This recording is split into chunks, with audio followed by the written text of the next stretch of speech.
Drama के starting में हमें एक लड़की को दिखाया जाता है जो कि परफ्यूम शॉप में होती है और वो बहुत सारे परफ्यूम को देख रही होती है, मगर उसमें से उसको एक परफ्यूम बहुत ज़्यादा अच्छा लगता है। वो उसकी फ्रेगनेंस को स्मेल कर ही रही होती है कि तभी वहाँ पर शॉप की ओनर आ जाती है और बताती है कि ये हमारे शॉप का सबसे बेस्ट परफ्यूम है, इसे बहुत कम ही लोग इस्तेमाल करते हैं, जैसे कि एक्ट्रेस और बहुत सारे ब्यूटीफुल मॉडल्स इसका इस्तेमाल करते हैं, इसीलिए आपको ये छोड़कर इसका इस्तेमाल करना चाहिए। और तभी एक मेडिसिन दिखाने लगती है जिसका यूज़ प्लास्टिक सर्जरी के टाइम में किया जाता है, जिसको देखकर ये लड़की तो बहुत ही ज़्यादा डर जाती है। इसको देखने के बाद वो तो तुरंत उस बॉटल को फोड़ देती है। बॉटल के ब्रेक होते ही वो कमरा चेंज हो जाता है और एक लड़की के हाइड पिक्चर्स को दिखाया जाता है।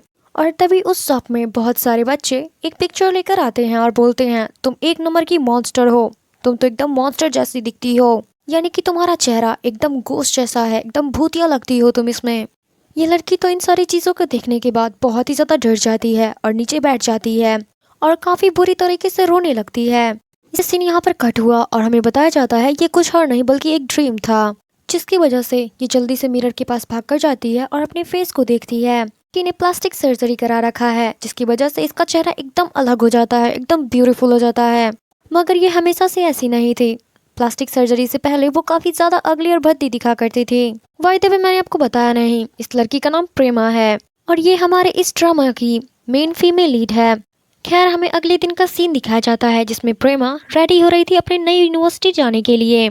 तभी प्रेमा के पेरेंट्स आते हैं और उसकी मॉम बोलती है, बेटा क्या तुम अब खुश हो? तुम तो बहुत ही ज़्यादा सुंदर दिख रही हो प्लास्टिक सर्जरी के बाद, अब तो तुम्हें मेकअप करने की भी कोई ज़रूरत नहीं है।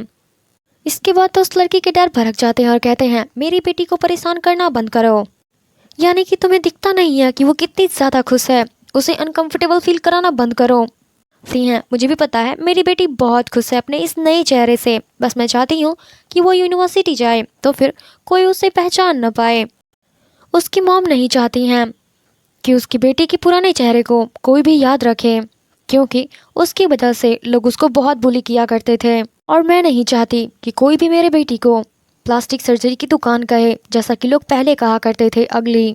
फिर प्रेमा अपनी मॉम डैड से कहती है कि मॉम डैड प्लीज़ आप फिक्र मत करो मेरी, अपने मॉम डैड को बोलती है कि मॉम डैड प्लीज़ आप मेरी फिक्र करना बंद करो, क्योंकि मैं अपने इस नए चेहरे से बहुत खुश हूँ और सब कुछ होगा अब से, क्योंकि यहाँ पर मुझे कोई नहीं पहचानने वाला, क्योंकि ये सारी जगह से बहुत ही ज़्यादा दूर आ चुके हैं।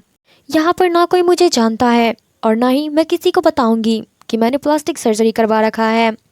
अब मुझे कोई बुली नहीं करेगा। इसके बाद प्रेमा के डैड बोलते हैं, वेरी गुड बेटा, वैसे तुम मुझे बताओ कि तुम अपने इस नए फेस को कितने मार्क्स दोगी। इसके बाद प्रेमा अपने चेहरे को बहुत गौर से देखती है और वो उसकी हर एक चीज़, यानी कि आईज, नोज, चिक्स, हेयर, वो एकदम परफेक्ट था, जिसकी वजह से वो उसको स्कोर देती है। पता है कितना? वो 100 आउट ऑफ 85 देती है, क्योंकि उसको आदत होता है किसी भी चीज़ को देखने के बाद वो उसको स्कोर दिया करती है कि वो चीज़ कितनी ज़्यादा परफेक्ट है। ये सारी बातें होने के बाद प्रेमा की मॉम बोलती हैं कि मैं नहीं चाहती तुम्हारे पुराने स्कूल के कोई भी स्टूडेंट तुम्हारे इस नए स्कूल में, यानी कि कोई भी तुम्हें यहाँ पर पहचान सके। अगर ऐसा हुआ तो सब लोग तुम्हें फिर से बुली करना स्टार्ट कर देंगे। फिर प्रेमा की मॉम कहती हैं कि अपना ध्यान रखना कि तुम्हारे पुराने स्कूल का कोई भी स्टूडेंट तुम्हारे इस नई यूनिवर्सिटी में तुम्हें पहचान न ले, क्योंकि अगर कुछ ऐसा होता है तो वो सारे लोग तुम्हें बुली करना स्टार्ट कर देंगे। फिर प्रेमा कहती है, मॉम आप फिक्र मत करो, जो होगा सो देखा जाएगा। इसके बाद बेटा तुम कंफर्म हो ना कि तुम्हारे इस न्यू यूनिवर्सिटी में कि कोई भी पुराना स्कूलमेट नहीं मिलेगा? तो फिर प्रेमा कहती है, हाँ डैड, मैंने पूरी सर्चिंग कर ली है, मेरे इस न्यू स्कूल में, यानी कि मेरे नई यूनिवर्सिटी में मेरा कोई भी पुराना क्लासमेट नहीं है। फिर प्रेमा अपने पेरेंट्स के पास आती है, उन दोनों का हाथ पकड़ती है और कहती है, थैंक यू डैड, आपने हमेशा सपोर्ट करने के लिए। अब आप देखना, मैं कभी भी आपको डिसअपॉइंट नहीं करूँगी, मैं बहुत हार्ड वर्क करूँगी, बहुत अच्छे से स्टडी करूँगी और एक बहुत बड़ी परफ्यूमर बनूँगी। ये सुनने के बाद उसके पेरेंट्स तो उस पर बहुत ही ज़्यादा प्राउड फील कर रहे थे। फिर उसकी मॉम कहती हैं, बेटा मैं तो चाहती थी कि तुम कभी भी किसी की बातों का बुरा मानकर अपनी लाइफ के बारे में मत सोचो। बेटा मैं चाहती हूँ कि तुम कभी भी किसी और की बातों का सुन करके डिसअपॉइंट मत होना। मैं चाहती हूँ तुम खुल कर जियो, किसी से भी ना डरो, और तुम्हें लोगों की बातें सुनने की ज़रूरत नहीं है। लोग तो मजाक उड़ाते ही हैं, उनका काम है करना। तुम्हें सिर्फ अपनी खुशी का ध्यान रखना है, ना कि दूसरे के बारे में। और अपने ड्रीम्स के लिए बहुत हार्ड वर्क करना। जिसको सुनने के बाद प्रेमा को अपने पास्ट का सीन याद आने लगता है, जहाँ पर प्रेमा एक सीढ़ी पर बैठी होती है और कुछ बुक पढ़ रही होती है और वहाँ पर उससे कोई भी बात नहीं कर रहा होता है, क्योंकि सारे लोग उसको जब तक वो अगली अगली कहते रहते थे। तभी वहाँ पर एक लड़का आता है। हमें इस लड़के का फेस तो नहीं दिखाया गया कि ये कौन है, मगर वो लड़का कहता है कि तुम जैसी लड़की भी परफ्यूम को पसंद कर सकती है क्या। उस लड़के की बात सुनकर प्रेमा तो बहुत ही ज़्यादा शॉक हो जाती है और सोचती है, क्या मैं अगली हूँ तो क्या मुझे परफ्यूम पसंद नहीं होगा। ये बात सुनने के बाद वो काफ़ी ज़्यादा हर्ट हुई थी। सीन प्रेजेंट में आता है और प्रेमा अपनी मॉम को कह रही होती है कि मॉम आप फिक्र मत करो, अब मैं पहले जैसी नहीं रहूँगी, मैं किसी भी फालतू आदमी की बातों पर नहीं जाऊँगी, मुझे अपने करियर के बारे में सोचना है, अपने ड्रीम्स को पूरा करना है, मुझे किसी से कोई फ़र्क नहीं पड़ता। ये बात बोलने के बाद प्रेमा अपनी मॉम को यकीन दिला देती है और उसकी मॉम कहती हैं, फाइनली अब मैं तुम्हारी बातों से बहुत ही ज़्यादा रिलैक्स फील करती हूँ, इसलिए अब मैं तुमको छुआ सकती हूँ। वैसे मैंने सारी चीज़ें जो भी तुम्हारी ज़रूरत की हैं वो सब चीज़ ला कर रख दिया है, तब भी अगर तुम्हारे पास कोई चीज़ अर्जेंटली नहीं होता है तो तुम मुझे कॉल करना, मैं तुम्हारे पास आ जाऊंगी और वो सामान भी लेकर आ जाऊंगी।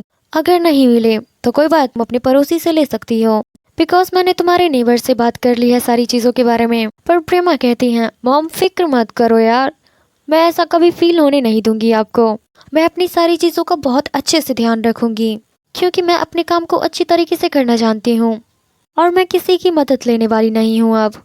और इसके बाद उसकी मॉम उसको हक करती हैं और फिर उसके डैड के साथ अपने घर चली जाती हैं। अब हमें नेक्स्ट सीन दिखाया जाता है जिसमें प्रेमा अपने न्यू यूनिवर्सिटी में होती है। वो जब एंटर कर रही होती है तो एक उम्मीद, और वो जब अब सब कुछ अच्छा होगा मेरी लाइफ में, फिर वो अपने क्लास में जाती है और एंटर करते हुए अपने सारे क्लासमेट्स को देखती है, जिसमें से हमें 3 स्पेशल लड़कों को दिखाया गया है, जिसमें से पहले का नाम है मॉक और दूसरे का नाम है फिम और वही तीसरे वाले का नाम है जेरी। बिल्कुल सेम नाम है इसकी शक्ल की तरह। फिर वो लड़का मॉक के पिक्चर को देख करके बोलता है, यार तुम तो बहुत ही अच्छा पिक्चर क्लिक करते हो, तुम तो पक्का एक दिन फोटोग्राफर बनोगे बहुत बड़े, इसलिए क्या तुम प्लीज मेरी गर्लफ्रेंड के इवेंट में मेरी फोटोग्राफी करने आ जाओगे ना। फिर मॉक हंसने लगता है और बोलता है, जिस लड़की को तुम अपनी गर्लफ्रेंड कर रहे हो वो तुम्हारी आइडल है, जो तुम्हें भाव तक नहीं देती है। फिर पीछे से जेरी भी बोलता है, यार रियलिटी में आ जा। फिर मॉक बोलता है, देखा जेरी कितना ज्यादा समझदार है, अब तू भी समझ जा, जेरी हमारे इस क्लास का सेकंड स्मार्टेस्ट लड़का है, ऐसे ही थोड़ी ना ये तुरंत समझ जाता है मेरी बात। प्रेमा उन तीनों लड़कों को देख रही होती है और कहती है, थैंक गॉड कि मैं इन तीनों लड़कों में से किसी को भी नहीं जानती हूँ। इसके बाद हमें एक एन नाम की लड़की को दिखाया जाता है, जिसे जब मंक ने हेलो किया और अपने पास बैठने के लिए बुलाता है, इसके बाद तो एन उसे गेट लॉस्ट करके गया अपने सीट पर बैठने के लिए। प्रेमा उसको भी देख रही होती है, जिसकी वजह से उसको काफी ज्यादा कूल लगती है एन, क्योंकि अब प्रेमा को हैबिट है कि वो सारे गर्ल्स के या फिर किसी भी को देख करके उसको पॉइंट्स देती है, इसलिए प्रेमा ने एन के पूरे फेस को नोटिस किया और उसे 75 स्कोर दिया। हमें थोड़ी देर के बाद एक मिनी नाम की लड़की को दिखाया जाता है।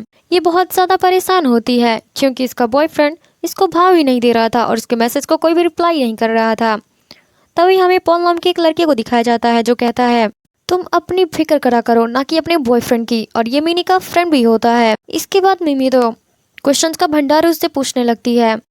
प्रेमा इसको भी देख रही होती है और इसको भी उसको 80 पॉइंट्स दिए, क्योंकि उसको मिमी काफ़ी ज़्यादा अच्छी लगी थी। प्रेमा जब उसको देखी थी वो उसको काफ़ी ज़्यादा क्यूट, अट्रैक्टिव और ब्यूटीफुल लगी थी। इन सारी चीज़ों के होने के बाद हमें इस क्लास की सबसे ब्यूटीफुल स्मार्ट लड़की को दिखाया जाता है। वो जब अपने क्लास में एंटर कर रही होती है तो सारे बच्चे उसे ही देख रहे होते हैं, क्योंकि वो बहुत ही ज़्यादा ब्यूटीफुल लग रही होती है। प्रेमा पीछे से उसको देखती है और उसको काफ़ी अच्छे से नोटिस करती है। प्रेमा जब इसको देखती है तो इसको देखते ही रह जाती है और इसके फेशियल फीचर्स को देख करके इसको 8 बार 100 आउट ऑफ 100 पॉइंट्स देती है। वही तभी इस लड़की का नाम फे है और ये चेरी से पूछती है और वो चेरी के पास हमारे पास बैठ सकती हूँ। जेरी जब इसको देखता है तो देखता ही रह जाता है। जेरी तो कहता है, हाँ हाँ बिल्कुल बैठ सकती हो। इसके बाद फे अपना शकल प्रेमा अपने क्लासमेट्स को देख ही रही होती है कि तभी पीछे से एक लड़का आता और कहता है, और कितने टाइम तक तुम क्लास के रास्ते को ब्लॉक करके रखोगी। प्रेमा उसकी ये बात सुनकर जैसे ही टर्न होती है उसको देख करके वो बहुत ही ज़्यादा शॉक हो जाती है, बिकॉज ये प्रेमा के पुराने स्कूल का स्टूडेंट है और इसका नाम विंग है और इसका नाम विन है। फिर प्रेमा अपने पास्ट को याद करने लगती है और देखती है और सोचती है कि ये तो वही लड़का है जिसने मुझे बोला था कि मेरे जैसी लड़की को भी परफ्यूम पसंद हो सकता है। प्रेमा को उसके बारे में पता होता है, इसलिए उसका नाम लेती है कि विन। तो फिर विन तो शॉक हो जाता और कहता है तुम्हें मुझ फिर विन तो शॉक हो जाता और कहता है तुम्हें। प्रेमा तो बहुत ही ज़्यादा हैरान हो जाती है और कंफ्यूज हो जाती है कि अब क्या बोलूँ मैं इसको। फिर हमें मिमी को दिखाया जाता फिर हमें फै को दिखाया जाता है कि जो लास्ट 2 स्टूडेंट आने वाले थे वो कौन है। वो पूछती है ये प्रेमा और विन है कौन, क्या हमने कभी इन दोनों को देखा है। तो फिर मिमी कहती है प्रेमा के बारे में तो मुझे ज़्यादा पता नहीं है कि वो आखिर कौन है, लेकिन मुझे विन के बारे में थोड़ा बहुत पता है। विन अपने पुराने स्कूल में काफ़ी ज़्यादा रिच है और इसकी फैमिली के बहुत सारे होटल्स हैं। फै को जब पता चलता है कि विन बहुत ही ज़्यादा रिच है तो वो काफ़ी ज़्यादा हैरान हो जाती है। फिर हमें विन के बारे में बताया जाता है कि उसकी लाइफ कैसी रही है और अब प्रेजेंट में कैसी है, यानी कि वो एक एथलीट है, वो हर चीज़ में बेस्ट है, यानी कि उसे कोई भी बीट नहीं कर सकता। वो सुनने के बाद विन तो उससे काफ़ी ज़्यादा इम्प्रेस हो जाती है, यानी कि विन से। अब हमें वही सीन दिखाया जाता है जब प्रेमा से पूछता है विन कि तुम्हें मेरा नाम कैसे पता है। फिर प्रेमा बोलती है कि मुझे तुम्हारा नाम नहीं पता है, मैं तो तुम्हें बस हाई कर रही थी। फिर विन उसके पास आता है और उसे स्मेल करता है और फिर अपने क्लास के अंदर चला जाता है। विन जब क्लास के अंदर चला जाता है तब जाकर के प्रेमा को सांस में सांस आती है। जब विन अपने क्लास में आता है तो फिर सारे स्टूडेंट उसको ही देखते रह जाते हैं, बिकॉज विन बहुत ही ज्यादा गुड लुकिंग जो है। विन के क्लास के सारे लोग तो गॉसिप करना स्टार्ट कर देते हैं, स्मार्ट, टैलेंटेड और चार्मिंग कैसे है। वही फै को भी दिखाया जाता है जिसकी नजरें भी थी। विन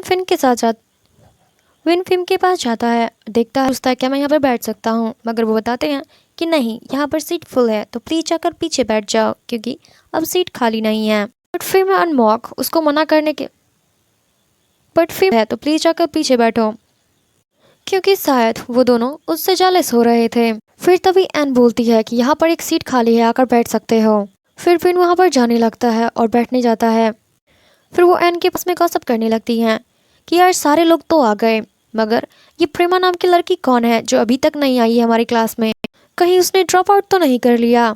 अगर वो क्लास में नहीं आने वाली है तो जो हमारी क्लास में ऐसे हॉट कल रिपोर्ट करोगी, बिकॉज तुम यहाँ पर बहुत ही ज्यादा ब्यूटीफुल लगती हो, सबसे ज्यादा अच्छी लगती हो, देखने में सुंदर लड़की तुम ही तो हो। फिर वह तो झूठ मूठ का बहाना मारने लगती है और कहते हैं यार प्लीज बंद करो ऐसी बातें, मैं बहुत सुंदर नहीं दिखती, तुम बहुत ही ज्यादा खूबसूरत दिखती हो मुझसे। वहीं विन भी इन दोनों की बातें सुन रहा था। फाइनली प्रेमा अपनी क्लास में आई, इसलिए वो अपने फेस को हाइड करते हुए क्लास के अंदर आने लगी। जब विन इसको देखता है तो जोर से प्रेमा को बुलाने लगता है। जब विन प्रेमा को आते हुए देखता है तो जल्दी से उसका नाम पुकारता है और उसको अपने पास बुलाता है, क्योंकि वो चाहता था, उसकी सीट अभी भी खाली था। प्रेमा तो विन की आवाज़ सुनकर के बहुत ही ज़्यादा शॉक हो जाती है। प्रेमा अपने फेस को हाइड कर रही होती है, लेकिन जब विन का आवाज़ सुनती है तो वो अपने चेहरे से हटाती है, जिसकी वजह से सब लोग उसको देख लेते हैं। एंड एक बार फिर से सारे क्लासमेट क्लास की लास्ट गर्ल है। प्रेमा की सारे लोग तो बहुत ही ज़्यादा तारीफ कर रहे थे क्योंकि वो बहुत ही ज़्यादा ब्यूटीफुल दिख रही होती है, लेकिन प्रेमा को लग रहा था जैसे सारे लोग उसके बट प्रेमा को लग रहा था कि सारे लोग उसको बुली था चल चुका हो कि मैं एक प्लास्टिक सर्जरी वाली लड़की हुआ है।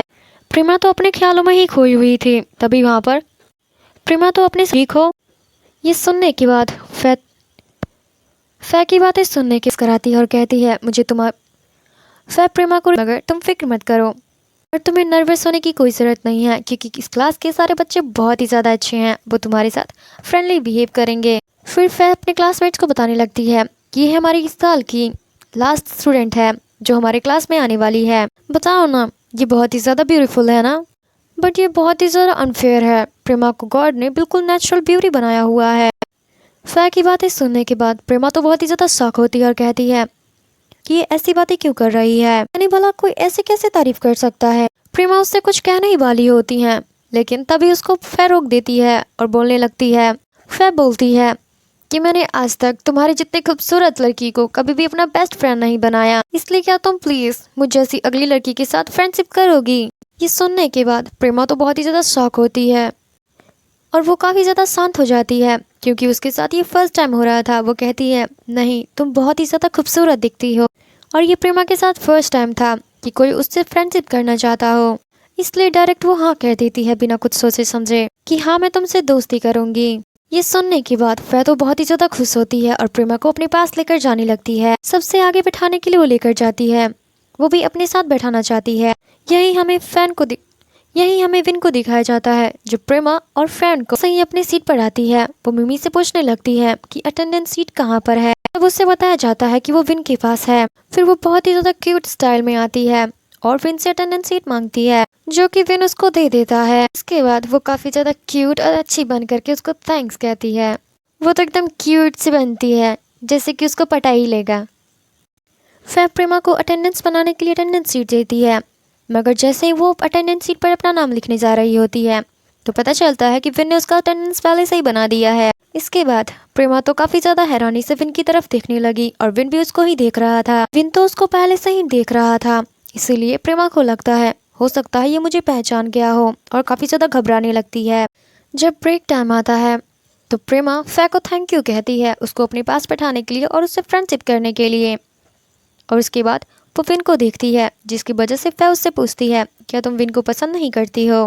फै कहती है इट्स ओके, अगर तुम बताना नहीं चाहती हो तो कोई बात नहीं, बट इस टाइम विन तुम्हारी तरफ ही आ रहा है। ये सुनने के बाद तो प्रेमा काफी ज्यादा शॉक हो जाती है और वो खड़ी हो जाती है। विन तो उसके पास ही आ रहा था, इसीलिए प्रेमा को लगता है इसको मेरे बारे में सब कुछ पता चल गया है और ये सारी क्लासमेट को बताने जा रहा है कि मैंने प्लास्टिक सर्जरी करवाया है।